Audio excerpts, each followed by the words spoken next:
নমস্কার বন্ধুরা, welcome to ইউনিকন। তো গাইস, এই ভিডিওতে আমরা কথা বলবো ইন্ডিয়ান ফুটবল রিলেটেড কিছু আপডেটস নিয়ে, কিছু রুমোর্স নিয়ে, সেইগুলোর ব্যাপারে আলোচনা করব। ইন্টারেস্টিং ভিডিও হবে, লাস্ট অব্দি দেখতে থাকো, বেশ কিছু ইনফরমেশন এই ভিডিও থেকে পাবে। আর ভিডিওটা যদি ভালো লাগে তো ভিডিওটাকে লাইক এবং শেয়ার করে দিও। তো যদি শুরুটা করা যায় মোহনবাগান নিয়ে, তো মোহনবাগান নিয়ে দুটো খবর এখন খুব চর্চায় আছে। একটা, হুগো বুমোকে নিয়ে ভীষণ আলোচনা চলছে। এবার হুগো বুমো যে ডার্বিতে ছিল না, সেটার পেছনে কোনো ইনজুরি বা ওই সংক্রান্ত কোনো রিজন নেই, রিজনটা কিছুটা অন্য, যেটা অ্যাকচুয়ালি কি সেটা কিন্তু সামনে আসছে না। এবার সেই জায়গাতেই হুগোর বদলে জনি কাউকোর টিমে ঢোকার একটা সম্ভাবনা বেড়েছে। এবার ব্যাপার হচ্ছে যে মার্কেটে মানুষ এমন পাল্টি খাচ্ছে না, তুমি কাকে বিশ্বাস করবে বোঝা মুশকিল। কোন সোর্সটাকে বিশ্বাস করবে? যারা কিছুদিন আগে কি হুগো বলছিল তারা এখন বলছে কি হুগো। ব্যাপার হচ্ছে যে হুগো নাকি এত ইনডিসিপ্লিন হয়ে গেছে এক মাসে, যে এক মাস আগে যে হুগোর জন্য জীবন দিয়ে দেওয়া যেত, সেই হুগোকে এখন ক্লাবে রাখা যাবে না। তো ব্যাপারটা বলা মুশকিল যে অ্যাকচুয়ালি কি হয়েছে। তবে হতে পারে যে হাবাসের সঙ্গে হুগোর ইগোর সমস্যা, সেটা হতে পারে, অথবা অন্য কোনো কারণ হতে পারে। তবে এই মুহূর্তে হুগোকে নিয়ে কিন্তু অনেক খবরাখবর বেরোচ্ছে এবং হয়তো তার জায়গাতে জনি কাউকে রেজিস্ট্রেশন করানোর ভাবনা চিন্তা চলছে। কাউকে যে নিয়ে আসা হয়েছে সেটার পেছনে নিশ্চয়ই কোনো কারণ ছিল, এমনি এমনি তো নিয়ে আসেনি। এবং সেই জায়গায় কাউকে নাকি একটা নতুন করে মোহনবাগান শর্ট টার্ম কন্ট্রাক্ট দেবে মে মাস পর্যন্ত, এবং সেই কন্ট্রাক্টে সাইন করিয়ে হুগোকে রিপ্লেস করার ভাবনা চিন্তা চলছে। এই মুহূর্তে দাঁড়িয়ে এই খবরটা বেরিয়ে আসছে। আশা করা যায় যে মোহনবাগানের নেক্সট ম্যাচের আগে পিকচার অনেকটা ক্লিয়ার হয়ে যাবে। বাট আমি এটাই বলবো যে কাউকে ব্লাইন্ডলি বিশ্বাস করে প্লেয়ারকে হেট দেবার কোনো মানে হয় না। আগে দেখো লাস্ট অব্দি অ্যাকচুয়াল রিজনটা কি, আসল খবর বেরোয় কিনা। বিনা কারণে একটা প্লেয়ারের উপর তো অ্যালিগেশন লাগিয়ে দেওয়া ঠিক না। তো সেই জায়গায় পার্সোনালি আমি হুগো বুমোকে টিমে চাই, এটা আমার পার্সোনাল চয়েস বলতে পারো। এবং আমার মনে হয় যে যদি কামিংসের জায়গায় জনি কাউকো আসে, জনি কাউকোর অবশ্যই এই টিমে দরকার আছে ওই টাইপের একটা মিডফিল্ডারের। তো কামিংসের জায়গায় জনি কাউকো এলে টিমের বেটার হবে, বাট সেটা কোনোদিনই হবে না। কারণ কামিংসকে যে টাকা খরচা করে নিয়ে এসেছে, এরকম ব্যাপার করবে না। অত সেখানে হুগোর উপরই আর কি কোপটা পড়তে পারে, যেরকমটা অনেকদিন আগে থেকে আলোচনা চলছে। দেখা যাক লাস্ট অব্দি কি হয়। তবে আবারও বলবো যে এই বিষয়টা নিয়ে কিন্তু ফ্যানেদের একটু অন্ধকারে রাখা হচ্ছে, এবং সেখানে এক্স্যাক্ট কারণ না জেনে কিন্তু প্লেয়ারকে নিয়ে কোনো কথা বলাটা আই থিঙ্ক ঠিক হবে না। যেমন এক জায়গা থেকে দেখলাম লেখা হচ্ছে যে হুগো বুমোকে নাকি হাবাস যে জায়গায় খেলাতে চাইছে সেই জায়গায় বুমো খেলতে চাইছে না, তাই নাকি সমস্যা। তবে দেখো, জুয়ানের আন্ডারে হুগো উইং থেকেও খেলেছে, নম্বর 10-এও খেলেছে, পেছন থেকে সেন্ট্রাল মিডফিল্ড থেকেও অপারেট করেছে, লাস্ট ইয়ার থেকে ফলস 9-ও খেলিয়েছে, সব পজিশনেই হুগো খেলেছে। সেখানে হাবাসের আন্ডারে সে কেন খেলবে না সেই জায়গায়, যদি অন্য কোনো পজিশনে থাকে একটু আউট অফ পজিশন খেলায় সেখানে? তো ভাই, বলা মুশকিল যে এক্স্যাক্ট রিজনটা কি, এবং সেটা না জেনে কোনো প্লেয়ারের প্রতি হয়তো কোনো মন্তব্য করাটা ঠিক হবে না। বাকি কিন্তু আরেকটা প্লেয়ারের নাম মোহনবাগানের সঙ্গে লিঙ্ক আপে শোনা যাচ্ছে, তার নাম হচ্ছে বারিস আতিক। তুরস্কের মিডফিল্ডার, যে বর্তমানে জার্মানের সেকেন্ড ডিভিশনে খেলছে, খুব ভালো খেলছে, কোয়ালিটি একজন প্লেয়ার, লেফট উইঙ্গার মেনলি, তার সঙ্গে অ্যাটাকিং মিডফিল্ড বা স্ট্রাইকারও খেলে দিতে পারে, সেই টাইপের একটা প্লেয়ার, খুব ভালো প্লেয়ার। তো তার নামটা মোহনবাগানের সঙ্গে কালকে থেকে লিঙ্ক আপ করানো হচ্ছে, শোনা যাচ্ছে।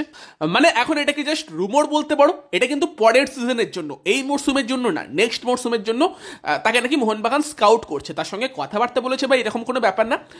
তো সেই জায়গায় দাঁড়িয়ে দেখা যাক এরকম কোনো ডিল হয় কিনা। তবে যেরকমটা খবর বেরিয়ে আসছে, এই প্লেয়ারটার কাছে কিন্তু তুরস্কের ফার্স্ট ডিভিশন ক্লাবেরও অফার আছে, এবং পসিবিলিটি এটারই বেশি যে এই বারিস আতিক প্লেয়ারটা কিন্তু তুরস্কের ফার্স্ট ডিভিশনে মুভ করবে, মোহনবাগানে আসার চান্সটা কমই।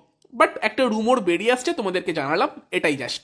বাকি যদি আমরা কথা বলি মোহনবাগানের ইনজুরি আপডেট নিয়ে, সেই জায়গায় দাঁড়িয়ে কিন্তু তোমার ব্র্যান্ডন হেমিল এবং আনোয়ার আলী, যেরকমটা মনে করা হচ্ছিল যে তাদের ইনজুরি খুব একটা হয়তো সিরিয়াস না, সেরকমই শোনা যাচ্ছে।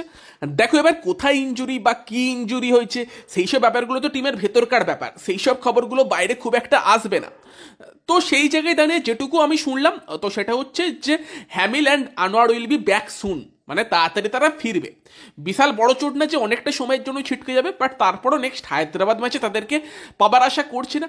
মেবি হতে পারে যে গোয়া ম্যাচে গিয়ে কিন্তু আনোয়ারের মতো প্লেয়ার ফিরতে পারে, হয়তো হ্যামিলও ফিরতে পারে, সেই টাইপের একটা পসিবিলিটি থাকছে। তবে তারপরও হতে পারে মিনিমাম দিন 15 রেস্ট হয়তো লেগেও যেতে পারে। তো সেখানে আশা এটা করা যায় যে তারা তাড়াতাড়ি ফিরবে এবং তাদের চোটটা গুরুতর না, এই খবরটা কিন্তু বেরিয়ে আসছে। তো সেখানে আনোয়ার এবং হ্যামিলের চোট নিয়ে বিশাল টেনশন করার কোনো কারণ নেই। অ্যাকচুয়ালি হয়তো আনোয়ারের আরও দিন 10-15 রেস্ট লাগতো, তারপর সে কম্পিটিটিভ ফুটবলের জন্য রেডি হতো। যেরকমটা আমরা শুনেছিলাম যে ফেব্রুয়ারির মাঝামাঝি থেকে মার্চের ফার্স্ট উইক, সেই সময়ের মধ্যে আনোয়ার পুরোপুরি ফিট হবে। হয়তো একটু রাশ তাকে নিয়ে করা হয়েছে, এবং সেই জায়গায় তার যে রেস্টটা দরকার ছিল সেটা আই থিঙ্ক সে পেয়ে যাবে। তো হোপফুলি সেটা একদিক থেকে ভালোই হয়েছে, আনোয়ার হয়তো পুরোপুরি রিকভার হয়ে তারপরে মাঠে আসবে এবার। কারণ অ্যাকচুয়ালি নেক্সট ম্যাচটা হায়দ্রাবাদের সঙ্গে, এবং হায়দ্রাবাদের বর্তমানে যে টিমের অবস্থা সেখানে ঠিকঠাক ফুটবল খেললে আনোয়ার বা হ্যামিলের মতো প্লেয়ারের অভাব খুব বেশি বোধ করা হবে না ওই ম্যাচটায়। বাকি কিন্তু হায়দ্রাবাদ ম্যাচের জন্য মোহনবাগানের আরও দুটো প্লেয়ার কিন্তু ছিটকে গিয়েছে, যার মধ্যে একজন হচ্ছেন আরমান্দো সাদিকু, তার 4টে হলুদ কার্ড হয়ে গিয়েছে, সেই কারণে কিন্তু আরমান্দো সাদিকু ছিটকে গিয়েছে। এবং সেম কিন্তু দীপক তাংড়ি, তারও কিন্তু 4টে হলুদ কার্ড, সেই কারণে সেও কিন্তু এক ম্যাচ সাসপেন্ডেড, এবং সেই কারণে কিন্তু দীপক তাংড়িও ওই ম্যাচটা অ্যাভেলেবেল থাকবে না। তো মোটামুটি ধরে নাও আনোয়ার, হ্যামিল, তাংড়ি, সাদিকু এই 4টে প্লেয়ারকে ছাড়াই কিন্তু মোহনবাগানকে হায়দ্রাবাদ ম্যাচে নামতে হচ্ছে। বাকি হুগো বুমো, তাকে নিয়ে লাস্ট অব্দি কি হবে সেটা আমরা জানি না, তো সেই নিয়ে এখন কমেন্ট করে লাভ নেই, বাট দেখা যাক সেটা। উল্টো দিকে যদি আমরা ইস্ট বেঙ্গলের কথা বলি, তো সেখানে ইস্ট বেঙ্গলের জন্য সব থেকে ভালো খবর সেটা হচ্ছে ভিক্টর ভাস্কুয়েজ। সে কিন্তু কলকাতায় পা রেখে দিয়েছে, ইস্ট বেঙ্গল টিমের সঙ্গে যোগ দিয়ে দেবে, আজকে থেকেই আই থিঙ্ক প্র্যাকটিসে যোগ দিয়ে দেবে। তো সেখানে কিন্তু ভিক্টর ভাস্কুয়েজ চলে এসেছে, এটা ইস্ট বেঙ্গলের জন্য একটা ভালো খবর। বাকি ইস্ট বেঙ্গলের ইনজুরি আপডেটের কথা বললে সেখানে নাওরেম মহেশ, তাকে নিয়ে কোনো অসুবিধা নেই, সে পরের ম্যাচে খেলবে। অবশ্যই তাকে হসপিটালে নিয়ে যেতে হয়েছিল, বাট মানে অসুবিধা নেই, বিপদমুক্ত সে। তবে সল ক্রেসপোর ইনজুরিটা নিয়ে মানে এখনো কিন্তু ক্লিয়ার আপডেট পাওয়া যায়নি, তবে আশা করা হচ্ছে সেই ইনজুরিটাও খুব একটা গুরুতর না, তবে সেখানে তার এমআরআই হবে, তারপর ব্যাপারটা আর কি ক্লিয়ার হবে যে তার চোটটা কতটা গুরুতর বা সে কতটা তাড়াতাড়ি ফিরতে পারবে সেই ব্যাপারটা। বাকি যদি লিগের ব্যাপারে কথা বলি, সেখানে আইএসএল তো জমে গেছেই, তার সঙ্গে সঙ্গে কিন্তু আই লিগও জমে গিয়েছে। প্রথমে যদি আই লিগের কথা বলি, কালকে কিন্তু মোহামেডানকে রিয়েল কাশ্মীর এফসি একটা দুর্দান্ত ম্যাচে দারুণ খেলে 3-0 হারিয়েছে মোহামেডানের ঘরের মাঠে, এবং এই জয়ের ফলে কিন্তু রিয়েল কাশ্মীর এফসি তারা কিন্তু 2 নম্বর স্থানে উঠে এসেছে, এবং মোহামেডানকে কিন্তু রীতিমতো চ্যালেঞ্জ করছে। মানে মোহামেডানের সঙ্গে রিয়েল কাশ্মীর আর শ্রীনিধি ডেখান তাদের কিন্তু পয়েন্টের পার্থক্য 4, এবং সেই জায়গায় কিন্তু মোহামেডানকে প্রেসারে তারা রাখছে। তো সেখানে আই লিগ পুরো জমজমাট হয়ে গিয়েছে, নেক্সট কয়েকটা ম্যাচ আরও ইন্টারেস্টিং হবে বলাই যায়, এবং আমরা চাই যে মোহামেডান আই লিগটা জিতুক, জিতে আইএসএল এ আসুক। কলকাতার 3টে ক্লাব সেক্ষেত্রে আমরা আইএসএল এ খেলতে দেখতে পাবো, তবে লিগ কিন্তু জমে গিয়েছে। উল্টো দিকে আইএসএল এর কথা বললে সেখানেও কিন্তু লিগ জমে গিয়েছে। মুম্বাই সিটি এফসিকে কালকে যেভাবে জামশেদপুর এফসি হারালো, সেখানে জামশেদপুরের কিন্তু খালিদ জামিলের হাত ধরে একটা অসাধারণ কামব্যাক আমরা দেখছি, সুপার কাপ থেকে সেটা শুরু হয়েছে, এবং সেই জায়গায় ফার্স্ট হাফে মুম্বাই রীতিমতো 2-0 গোলের লিডে ছিল নোগুয়েরা আর তিরির গোলে, কিন্তু সেখান থেকে সেকেন্ড হাফে কামব্যাক করে জামশেদপুর এফসি, ইমরান খান গোল করে। মোহাম্মদ সানান, এই প্লেয়ারটার কথা বারবার বলতে হচ্ছে, যতবার আসছে ভাই ইম্প্যাক্ট রেখে যাচ্ছে। তো সেখানে মোহাম্মদ সানান কিন্তু কালকেও অসাধারণ সেকেন্ড হাফে এসেছিল, এবং তার সঙ্গে জেরেমি মনজারো। মানে এই যে জামশেদপুর এফসির টিমটা পাল্টে গেছে, এই টিমটার পাল্টে যাবার পেছনে কিন্তু সব থেকে মেন কারিগর যদি কেউ থাকে সেটা কিন্তু এই ম্যাচ মাঠে জেরেমি মনজারো। ব্রিলিয়ান্ট খেলছে, এবং কালকে 2টো গোল করেছে, একটা গোল পেনাল্টি থেকে করেছে এবং আর একটা গোল তো নর্মাল আর কি প্লে থেকেই করেছে। তবে জেরেমি মনজারো যেভাবে ম্যাচটা কন্ট্রোল করে দেখতে দারুণ লাগছে, এবং সেই জায়গায় জেভিয়ার সিবেরিও, তারও কিন্তু আর কি জামশেদপুরের জার্সিতে কালকে অভিষেকটা হয়ে গেল। তো সেই জায়গায় কিন্তু জামশেদপুর খুব ভালো ফুটবল খেলছে, এবং মুম্বাইকে তারা হারিয়েছে।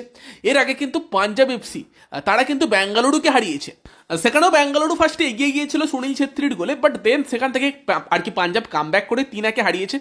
ডার্বির দিনের আর কি বিকালের ম্যাচ ছিল ওটা।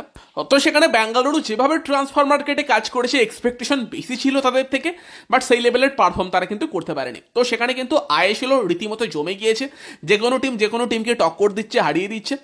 তো সেই জায়গায় তোমাদের কি বক্তব্য কমেন্টে জানিও, যে তোমরা কতটা এনজয় করছো বর্তমানে আইএসএল বা আই লিগ, এবং ভিডিওটা ভালো লাগলে ভিডিওটাকে লাইক করে দিও, শেয়ার করে দিও, আমাদের চ্যানেলে প্রথমবার এলে আমাদের চ্যানেলটাকে সাবস্ক্রাইব করে তার পাশের বেল আইকনটাকে অন করে দিও। তো চলো গাইস, এই ভিডিওতে এই পর্যন্তই, বাই বাই।